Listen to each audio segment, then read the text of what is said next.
Iran Israel યુદ્ધ વચ્ચે સોના ચાંદીના ભાવમાં ઉછાળો, કોમોડિટી માર્કેટોમાં બંને કિંમતી ધાતુઓના ભાવમાં વધારો। ચાંદીના ભાવમાં 10,200નો વધારો થતા પ્રતિ કિલોનો ભાવ 2.92 લાખ પહોંચ્યો। સોનાનો 10 ગ્રામનો ભાવ 5100થી વધીને 1.67 લાખ પહોંચ્યો। સુરતના ટેક્સટાઇલ ઉદ્યોગ પર થશે યુદ્ધની અસર, ચેમ્બર ઓફ કોમર્સના ઉપપ્રમુખનું નિવેદન। યુદ્ધ લાંબો સમય ચાલે તો કાપડ ઉદ્યોગને મોટું નુકસાન થવાની સંભાવના। સંયુક્ત આરબ અમીરાતના 45 જેટલા દેશો સાથે સંકળાયેલો છે વેપાર।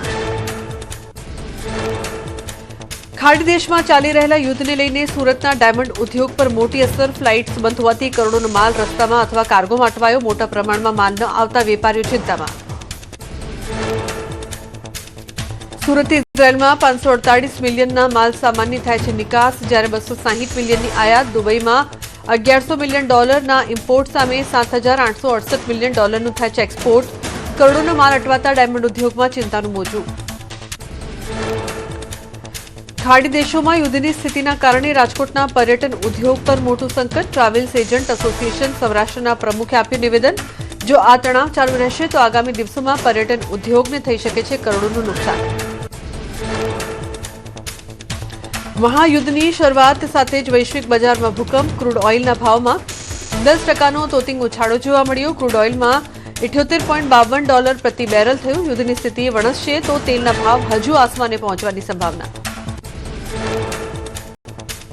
ઈરાન ઇઝરાયલ યુદ્ધ વચ્ચે ભારત માટે રાહતના સમાચાર, નહીં વધે પેટ્રોલ ડીઝલના ભાવ। Federation of Gujarat petrol diesel એસોસિએશનના ઉપપ્રમુખનું નિવેદન।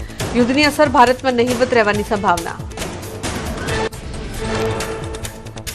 પેટ્રોલ ડીઝલના ભાવમાં વધારો થવાની શક્યતા ખૂબ ઓછી। યુદ્ધ વધુ લંબાશે તો પણ ખૂબ સામાન્ય ભાવ વધારો જોવા મળશે।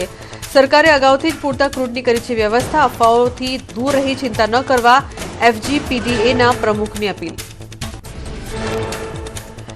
મિડલ ઇસ્ટમાં તણાવની સ્થિતિને લઈને પીએમ મોદીની અધ્યક્ષતામાં CCSની બેઠક મળી। બેઠકમાં સુરક્ષા સ્થિતિની કરાઈ સમીક્ષા। CCS બેઠકમાં ભારતીયોની સુરક્ષા અને વેપાર પર થતી અસર અંગે મંથન કરાયું। CCS અને મુસાફરો અને વિદ્યાર્થીઓની મુશ્કેલીઓ પર વ્યક્ત કરી ચિંતા। પીએમ મોદી ઇઝરાયલના પીએમ નેતન્યાહુ સાથે ફોન પર કરી ચર્ચા। મધ્ય પૂર્વના તણાવ પર ભારતની ચિંતાઓ વ્યક્ત કરી અને નાગરિકોની સુરક્ષાને પ્રાથમિકતા તરીકે ભાર મૂક્યો।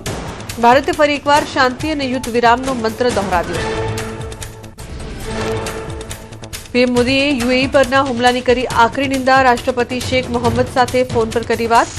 ભારતીયોની સુરક્ષા સુનિશ્ચિત કરવા બદલ માન્યો આભાર। ટ્વીટ કરી શાંતિ અને સુરક્ષાનો આપ્યો સંદેશ। કહ્યું ભારત યુએઈ સાથે ખભે ખભા મિલાવીને ઊભું છે। બહેરીનમાં અમેરિકી નૌકાદળના બેઝ પર ઈરાનનો ભીષણ હુમલો। સેટેલાઇટ તસવીરોમાં જોવા મળી ભયાનક તબાહી। બહેરીનમાં અમેરિકી બેઝની ભયાનક સેટેલાઇટ તસવીરોએ મચાવ્યો ખળભળાટ।